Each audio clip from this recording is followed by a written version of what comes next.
midst of a huge transformation where our peers, communities, and workplaces are all really melting into one. Welcome to Reimagining Company Culture. My name is Christina Giuliano, and I'm the Partnerships and Community Manager here at AllVoices, and my pronouns are she, her, and hers. Today, I'm very excited to welcome our next guest onto the interview series, Erica Rooney. She is the Senior Vice President of Employee Experience at Blue Acorn iCi. Erica, thank you so much for being here. If you want to share a little bit about yourself, including your pronouns, and when you were younger, do you remember how you answered the question, what do you want to be when you grow up? Yeah, absolutely. So as she introduced me, my name is Erica Rooney, and I'm the Senior Vice President of Employee Experience at Blue Acorn iCi. And that is just a really fancy title for the head of HR. So I do all things people at Blue Acorn iCi, but I'm a mom. I've got two little kids, 6 and 3. I am a fitness nut, so love working out, running. I'm training for a half marathon right now. My pronouns as well are she, her, hers. And to answer your question, the first thing I ever remember wanting to be was a football coach when I grew up, believe it or not. So I grew up going to football games in the state of Florida. I'm from Gainesville, Florida, so a big Gator fan. And I just always loved football and I wanted to be the coach. And, when I think about that, I think it just really translates into the fact that I always wanted to be a leader. So I kind of thought that was an interesting question because that is the very first thing I remember being like, this is what I'm going to be when I grow up. I love that. And I have a couple questions for you about your coaching experience, right now as well. But I always like to ask too, if you fast forward to now, not a football coach, but the head of employee experience or HR, how do you think your personal journey has really led you up into this point, specifically at Blue Acorn iCi? Yeah, so I've had a lot of twists and turns in my career. I went to college and got my degree in health education and behavior. So why people do what they do and why they don't do what they should, right? And I always equate it to we know we should be eating the salad, but that chocolate cake just always looks better. Yep. And and I got into corporate wellness and I loved it because I was a personal trainer in college. And that's what my side gig was while I was studying. But I loved helping people and I loved helping people hit their health and fitness goals. And that was kind of my first career within Verizon in their HR department was corporate wellness, benefits, and helping people. And I was there for almost 8 years and I loved the job. And when I first got it, I remember thinking, this is the job I'm going to retire from. It's my dream job. And it was my dream job until it wasn't. And it wasn't my dream job anymore when I realized that I'd really hit my full growth potential at Verizon in that role and in that location. And there really wasn't any more room for me. And that's kind of when I stopped to really try to think about what I wanted to do, what my why was. And that's kind of how I got back to I love helping people. And that's really when I started taking that traditional HR route. And I started doing HR business partner work I did a few different roles, a few different companies. But I got to dabble in all areas of HR from onboarding, recruiting, training and development, employee relations, benefits, all of that. And I kind of got to figure out what I loved about HR and what I didn't love so much about HR. Okay. And that's when my role kind of grew again. And I joined a company called Be a Mary You, and I was in charge of their employee engagement for the region. And I worked with all of the C-level executives and leaders of the region to work on enhancing the employee experience and really engaging the employees across the enterprise. And that was a very fulfilling role for several years. Loved helping people, loved the business and helping the business, in turn help their people. And that kind of moved me into an opportunity that came up where I could lead the employee experience team at Blue Acorn iCi. And I saw that to be a really great opportunity because it was a smaller company. We were owned by a private equity firm at the time. So it was really about bringing together the team of Blue Acorn iCi and taking us to that next level. And that next level was working on exiting the private equity world and being acquired by a larger company. So as of October of last year, we were actually acquired by Infosys. So we are now technically Blue Acorn iCi, an Infosys company. It's a mouthful. But yeah, getting us to that spot. And now, the role continues to expand as we talk about integration and really partnering with Infosys and continuing to grow and expand our footprint.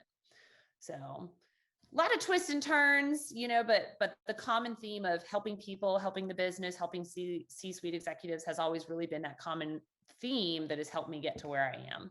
Yeah, absolutely. You can definitely see that common thread of helping people, helping folks achieve their full potential. I think one of the interesting kind of points you made throughout your journey as well as you mentioned what you like about HR and what you don't like about HR as well. And I'm sure that's changed over time too in these conversations. I think it's interesting how folks talk about, especially in people in HR roles, how people really have shifted their perceptions of what the team is and kind of interacting with people, maybe being a little less hesitant to reach out to the people or HR team as well. What are some of the things that you enjoy about the function, and what are some things that are either areas of improvement or things that are less glamorous parts of your day that you don't really enjoy? Oh gosh, I really enjoy the strategy part of it all and kind of really looking ahead and mapping everything out. Because I just have that growth mindset where I'm really focused on what the next step is. So like, even if I got whatever the next role or opportunity was, I would that day be looking ahead. So for me, the strategy aspect and kind of, workforce planning, and especially in today's world with like COVID and how rapid everything has had to change and shift, like that's really exciting to me. One of the other areas that I really love is like the cultural aspect of it and the diversity, equity, and inclusion aspect of it, and bringing awareness to all of the people that we have at Blue Acorn iCi and highlighting and celebrating the differences that we have. Those are, I would say, my two favorite parts about HR. I think the less glamorous aspects for me are, like employee investigations. I don't love that. I don't love having to call people and talk to people about what they should and shouldn't be doing. And that was one part of HR that I really detested when I first started because it made me uncomfortable, like having to call other people who are adults and talk to them about you should be showing up for work or you shouldn't be stealing that from the office or whatever the issue is, you see it all in HR. And I will say though, that while I don't love that part of the job, it is a part that over time I've become more comfortable with. And, you kind of accept it as this is what we have to do. And it's to protect all of our other people, and it's to protect the culture and to protect the strategy that we're laying out. So I've kind of learned to live with it, but yeah, that's one of the least glamorous aspects of my job. Some people love it though. Some people do. Everybody's different. I think that definitely makes sense. I think in terms of the strategy and company culture aspect, there's a huge opportunity. So many people are looking to your team and teams across the country to think about what does company culture look like? What does executive leadership look like as well? You mentioned experience working with C-level executives and really coaching them. How did you get into C-suite executive coaching, and how is that different than other styles of coaching or just like helping them achieve their goals? Yeah, it's definitely different. And I would say I started to really get into that executive level coaching when I started doing employee engagement for the region in my last role, because I was really partnering side by side with these leaders and their specific groups, because each group was very different. My last role was and you don't want to call it a pharmaceutical company, a diagnostics company. And we had people all the way from scientists and research and development, PhDs, and all the way to people who were doing manufacturing. So we had a wide variety of people, and each group really needed a different approach for engagement. And I had to partner with each executive head to kind of talk about what is the path forward for these teams. And how can you connect with these people? Because the people who were connecting with manufacturing was very different from the people who were connecting with sales, who was very different from the people who had to connect with our PhD physicians, So partnering with them, making sure that they had the right level of executive presence and the ability to connect with their people. So that was where it really kind of started. And I would say that it's different connecting and coaching with executives than it is with, someone else as a peer, or an individual contributor, because they really have to be able to rise above and see this bigger picture. They're not focused on one project or one avenue, but they really have to have that growth mindset. And they really have to be able to kind of have this whole worldview type picture of how either their department fits into the puzzle and how they need to drive the whole shit forward. Or if you're the CEO, sometimes connecting with them and pulling them down a little bit from that bubble so that they can get into the nitty gritty, so it's kind of this balance of, you really have to assess where each individual is at that point in time and say, okay, I need you to come down to this level, or I need you to rise up so you can see it from this viewpoint, and just working with them, individually where they are and kind of helping them move forward. Yeah, I think that's an interesting kind of coaching style as well, because it is kind of different folks in different levels of their career too. Do you work with people who have a lot of experience in whether they're the chief marketing officer or CEO, or do you work with new kind of executives as well? Both. Yeah. So I have both. I would say I've got people who are new in their executive level roles. And, it's interesting because some people really quickly just pick it up like that, and then I've got people who've been in the role for years. And that's interesting too, because they have the knowledge there, right? But sometimes they have that old school mentality of thinking. I'll use one classic example, but I've seen executives who are like, we have to be in the office. People are not working if they're not in the office. And these are intelligent, successful C-suite people. And that is their firm rooted belief. And so you're having to coach with them and work with them to pull them out and say, like, this is a whole new world. And like, look at the numbers and like, let's, this is how we have to trust and verify and drive forward. So it's interesting because everybody's at all different walks of life, and some people are easily moldable and some people are stuck in their ways, and you just have to meet them where they are and kind of coach them through that. Yeah, I think that growth mindset is definitely a common thread throughout our conversation too, in terms of strategy. And sometimes we talk about people managers and that transition from individual contributor. And obviously, not everybody wants to be an executive, but for those who do you have any kind of suggestions for internal questions they should ask themselves if they're ready for that role, or if they want to? I guess the classic example is in sales. If you're an account executive and you move on to the head of sales and you want to be a chief revenue officer, how do you know when you're ready to kind of exercise the executive presence or be part of that high level strategy?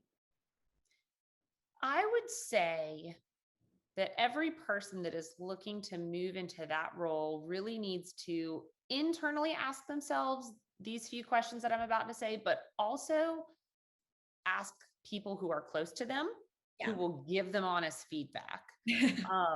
But the biggest thing for me is listening skills, right? Like, you have to be able to listen. You have to be able to ask the right questions to pull out the right information from your team or from other people to make sure that you're asking the right questions. And the biggest thing for me, it's not so much a question, but it's a state of mind, and it's the ability to treat all of your beliefs as a hypothesis, right? So I believe the best way to drive the company forward is X, Y, and Z. That's my thought. But that's through my lens, and that's through my opinions, which I am only one life. I'm a female, I have my own view. What if I go ask Bob in accounting how that looks to him, or Jill, in delivery, or Stan in sales? It's to really treat it as a hypothesis, get all of the information from everyone you need to, and then ask yourself, like, does my hypothesis still hold true? And I think that's one of the biggest things for executives, is to be able to not just come in and lay down the law and say, I know this is what we need to do, but to ask all of the questions and to really come at it with an open mind, and then create that same type of culture and atmosphere within your team. It's not a right or a wrong, right? Because we all have the same goal, which is the success and to drive the company forward. So let's ask all the questions and treat it like a scientific experiment, right? And then drive it forward. Yeah, I think that's a really good analogy to use as well, because you don't want to assume what people need, but you also want to come in with your own ideas too. So looking at it with a hypothesis and also active listening is so important. I'm sure that you have so much going on day to day and a lot of different initiatives, and I have questions about specific ones, but I want to ask at kind of the top of our conversation, what's the next problem or situation you're trying to solve? What is taking up the most brain space in Erica's mind right now? COVID-19 still? The Delta variant? Yep, No, there you I would, go, right? yeah, I would definitely say that takes up a lot of brain space in HR, in everyone in HR's mind right now. And we have been remote now for over a year and a half. Okay. And we've got these beautiful, one of our offices brand new renovated. Nobody's ever stepped foot in it because we finished renovations right after COVID-19 hit. But we're looking at reopening the offices and bringing people back into the office if they want to. And so all of the things that kind of go along with that, vaccine mandates, mask mandates, but the biggest aspect of that for us is like, it's impossible to return to what we once were, right? Because everyone is so different. Like if we had only been out for a couple weeks or a month, I think it would have very easily gone back to the way we were. Mhm. But people have changed and adapted. And I'll use myself as a prime example, right? So I've got two small kids. I have a 3-year-old and a 6-year-old, and my 6-year-old is in first grade. Mhm. So working from home for me, we've completely changed in what our old routine would have been. Now I work through lunch, but I take an hour to go pick him up from school every day and do homework with him. Mhm. And then I go back to finishing my work, so people find value in that. I mean, I know I find value in that. I've gained an hour of my day every day from commuting, so I can prep dinner ready. I can get my kids to bed earlier. It's just easier for me.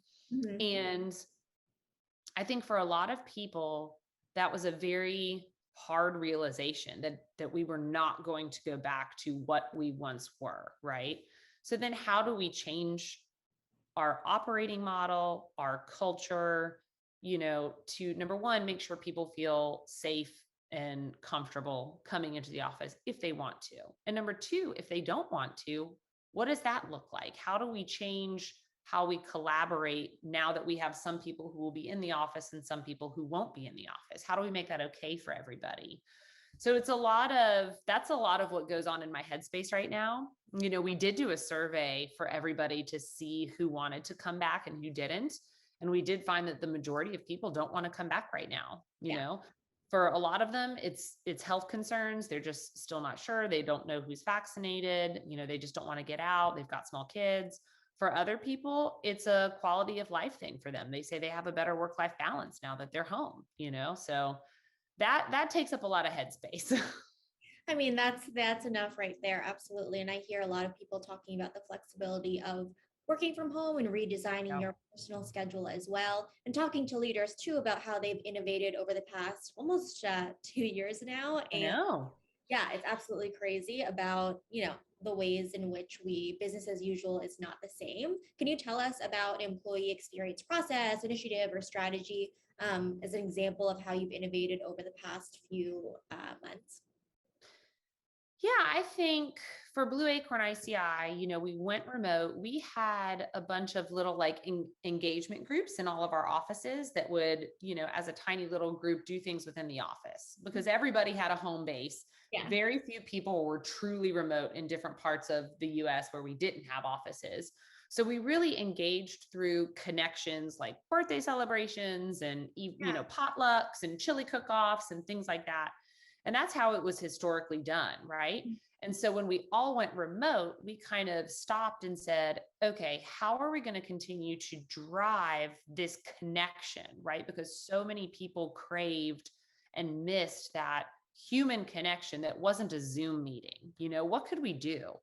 And so we created what we call the cultural committee. And that is our group of people. It's a voluntary club, group, whatever you want to call it, that we meet once a month and we talk about what we're going to plan for the month, how we're going to celebrate, how we're going to get people involved. But we do different things like fitness challenges. We do for like Cinco de Mayo, since we can't all bring in our favorite guacamole and salsa recipe for everybody to try, we had people submit them and we created a recipe book with all of those things, Um, but we also use that group as like our diversity, equity, and inclusion group, where we highlight, different minority groups throughout the year. And as it relates to Blue Acorn. So for example, for African American History Month, we highlighted 4 different individuals, 1 per week, who identified as an African American. And we talked with them. We kind of did like a little interview, and we created an infographic that we blasted out to the entire company about who they are, what they love about their heritage, and how it has impacted them in the workplace, and what they would like people to know about being African American in general or in the workplace. And it just really kind of highlighted, number one, the diversity that we have at Blue Acorn iCi, but number 2, it brought awareness for things that people who might not identify with that group don't know. So we've kind of created this little group that constantly tries to think outside of the box with fun little activities, for people to have that connection. One of the most popular ones was Father's Day, and we asked everybody to either post a picture of them as a dad or them with their dad. And there were all these throwback pictures, from way back, black and whites, and like people were guessing who it was. And it was just a really great way to create an easy connection virtually. And so that's kind of how we've had to shift, from these little in-house chili cook-off, engagement events to a collective company-wide. We are remote, but we can still connect as people, even through this virtual world. Absolutely. There is a huge opportunity to create meaningful connection. And one of the best ways to do that is through storytelling, whether that's through the events you were talking about and just, sharing stories with families and friends. I think that's a good example of how you can innovate, during this time, and especially scaling too, as new people are joining too. You mentioned kind of diversity, equity, and inclusion in a couple of your answers that we've talked about so far, but I do want to ask specifically around how you think about DEI and the employee experience around either collaborative initiatives or what piece it really kind of plays in creating that inclusive space, especially in a remote setting. Yeah. So one of the reasons that I was really excited about joining Blue Acorn iCi is just from the top down, they're very diverse, right? So we have a dual CEO model. One of our CEOs is African American. The other CEO is Hispanic. Our CFO is a female. Our COO is a female. Like, we've got women on the leadership board. So very diverse, starting at the top, which I think is huge. And one of our leaders serves on a ton of different diversity boards. So you just know it's really ingrained within them that like this is a true value that we want to embody and we want to drive forward. COVID really kind of gave us that opportunity to try to explore different ways on how we can celebrate, different groups of people. And, we're still trying to continue to be creative, but we have found a lot of success in kind of like what I was talking to you about, how we highlight different people within the organization because it makes it very personal, And if we have a month where maybe nobody volunteers to be, highlighted, then we do a lot of educational awareness around them, and we strike up conversations and we ask kind of questions in the Slack channels and the group Slack channels that we have to drive people to start thinking about things, or like, here's a way to talk to your child about other children who may have autism, and how people want to be seen or how people want to be heard, and all of those things. So we focus a lot on that, which again has been very successful for us. It's something we want to keep doing. We want to keep expanding on it. And I think that that's kind of a topic that like you're never done with, like no matter what you do, like you could always be doing more. So we're definitely still trying to figure out how we can drive that forward. But we do book clubs with, different hot topic books, based off of really kind of any topic that we want to talk about, but we try to keep it kind of diversity focused and in the workplace, things like that. I think that definitely makes sense. It sounds like you're investing kind of time and resources and meeting folks where they are too in their inclusion journey. And it's really good to hear from the top down as well that equity is something that is really cared about at Blue Acorn too. I want to ask from your experience. We know the employee experience composes a bunch of different, similar to the customer journey, different touch points from the candidate experience to onboarding to performance reviews, check-in, ongoing feedback. In your opinion, is there a piece of the employee experience journey that is often overlooked by folks, but needs to really be focused on and is important to really foster and have an intentional strategy behind? Yeah, at Blue Acorn, we do your traditional 30, 60, 90 touch points. We have a 6-month touch points. We do our mid and annual year reviews, which are all the formal pieces. But I think one piece of employee experience that is very hard to capture because it can't be owned by HR, it has to be owned by every leader in the organization, is, and it's more of a concept, but it's knowing your people and meeting them where they're at, right? Because if someone joins a company when they're fresh out of college, 24, 25, and let's say that you do have the fortunate experience that they stay with you for 5 years, they may have been fresh out of college, no experience at 25, single, living in an apartment with 3 roommates, right? And in 5 years, they could be married, divorced, with kids, like all of these other things, all of these life events could have happened to them, right? And the biggest thing about employee experience is making sure that people feel connected and understood, right? And even if you have someone who has only been with you for a year, maybe they lost a parent or a child or had a really tough experience sometime in that first year of working with you, like their entire mentality could change, their entire life could change. They may have to move. And so it's really making sure that your leaders have the tools and know how to connect with everyone so that they understand where their people are, right? Because those things change all the time. And that's not something that you can write in a policy. It's not, hey, make sure you touch base with your person once a month to understand what's going on. It has to be a true, genuine connection, that leaders have. So tying that in with the employee experience, it's really about training your leaders and working with your leaders so that, they feel equipped to have these types of conversation with their people.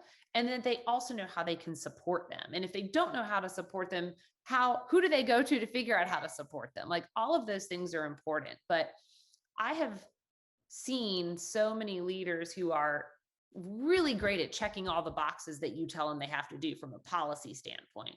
Yeah. I've done my 30, 60, 90, all of the check, but it's really understanding of like, this person's struggling right now because their kid had a bad diagnosis, or they're struggling because their basement flooded.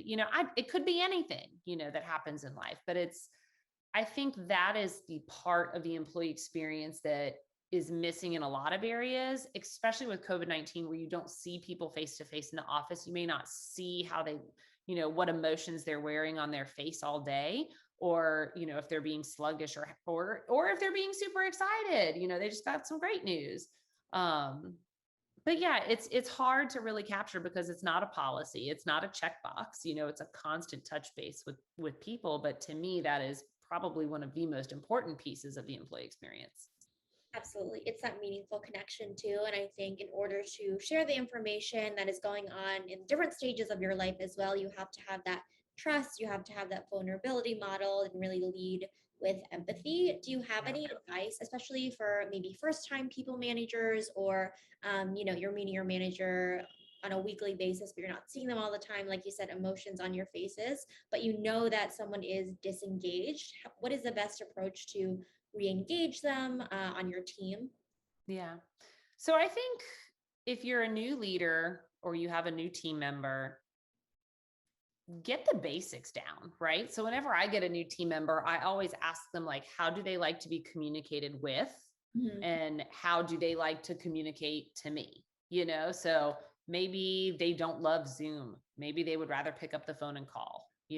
or maybe they are that person that's like, you know what, I like to have my weekly meeting with you. I know when it's going to be, I make my list, I come prepared, but understanding some of the basics and the basic needs of that person, right? One of the questions that I also ask in all of my interviews when I'm interviewing anyone, but in particular for people on my team, is what is the one thing that you need to be successful and happy at work?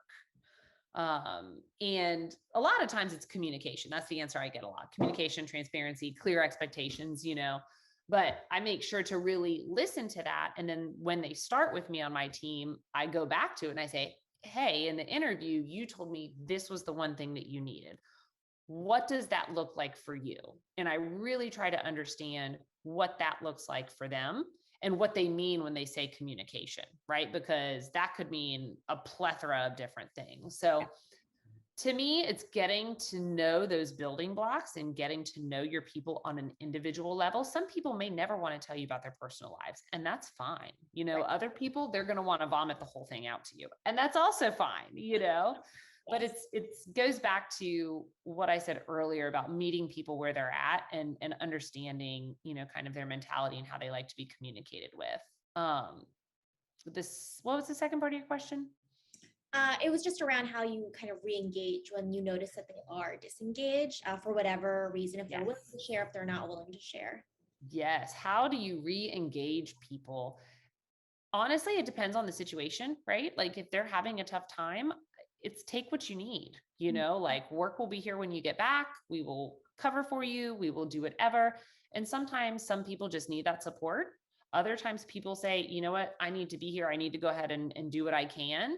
And if that's the case, sometimes I'll be like, okay, great. We're not going to put you on any customer calls this week. We're going to let you do all of this other work instead. That way, if you need to step away, you can, and you give them the support that they need. Again, because everybody's such an individual. But for me, if I notice that if I have a team member that's having a tougher time, I do tend to check in more frequently. And just, even if it's a quick, everything going okay, how's that project? What do you need from me? Or how can I help? Or if I notice that I'm CC'd on an email that they would normally answer, but I know they're underwater, I'll try to take care of it quickly for them and just try to alleviate whatever stress I can. Yeah, I think sometimes just communicating that there is flexibility in terms of, I think that's a great example of not being on customer calls this week and just focusing on the heads down work, the back end work, or if you need to take care of an aging parent or a child that you have at home, just readjusting the working hours too. It's just really important to meet folks where they are, like you said. And I do think that's an interesting question about what you were talking about. How do you answer what's the one thing you need to be kind of successful and happy in your job? Yeah. For me, I would say to be successful and happy in my job, I need just constant open communication, and it's great. My boss calls me all the time, and I call him all the time. And it's just kind of this back and forth. Like I used to joke with him. I said, you've quickly moved up to like, how on the iPhone, it shows you like your frequently texted people or something like that. Like he quickly bumped up really, really close to the top. And we joked about that. But yeah, just even if it's just a quick touch point of like, hey, I got a quick question, move right along, because if we were in the office, I'd just pop by, so it's just a totally different world. But yeah, for me, it's that communication. Yeah, I would definitely say something similar. Effective communication, open, transparent conversation. Effective. That's a big one. Effective.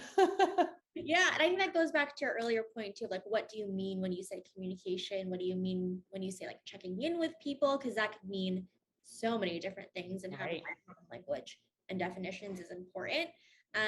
We often get questions during our webinars and during these conversations around KPIs, ROI. How do you know if you're doing a good job and measuring that progress, knowing that we're not, thinking about the employee experience of checking boxes, of course, but how do you really measure if an employee experience is healthy or unhealthy, or what metrics do you look to see this is where we need to focus on? Yeah. So I would say, and there are so many great platforms and tools out there where you can really dissect employee engagement and the different areas of, whether it's performance feedback. I think annual or biannual surveys, utilizing one of those platforms if you can, that focuses on executive level leadership, one level down level, like your direct manager leadership, company communication, growth plans. I think if you can send that out anonymously to everybody, and you get those results back, and then you have a committee that actually acts on those results, I think that is the best way to constantly monitor progress. If you score 70% in, growth plans, maybe you want to focus there, maybe you want to focus on communication.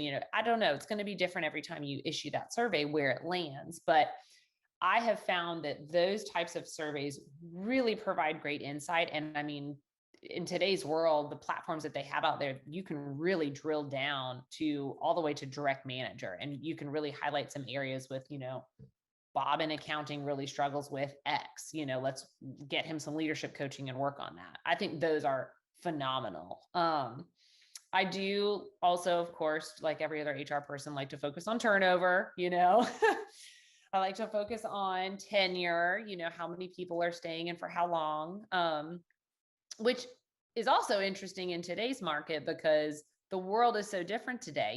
The great resignation is out there. Everybody's been talking about the great resignation. So what was acceptable 2 years ago is completely different today, the numbers that are average. So monitoring those, making sure that, you're sticking hopefully close to industry standard, if not better, but figuring out if you are kind of dipping below, what do you need to change? Absolutely. There are different ways that you can slice the data and really ask people as well. I think that's key too, and understanding where you are today, especially as new people join and other folks move on to different journeys too, keeping a pulse on what's happening. And then the second piece of what you said, acting on it and communicating that you are actually listening to folks and it's not going in a black box of feedback that is never opened again.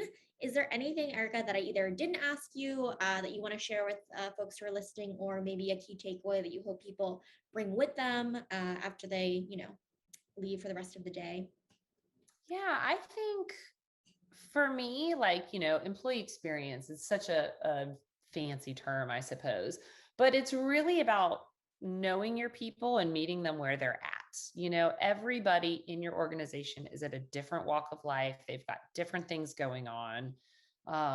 They live in different parts of the world.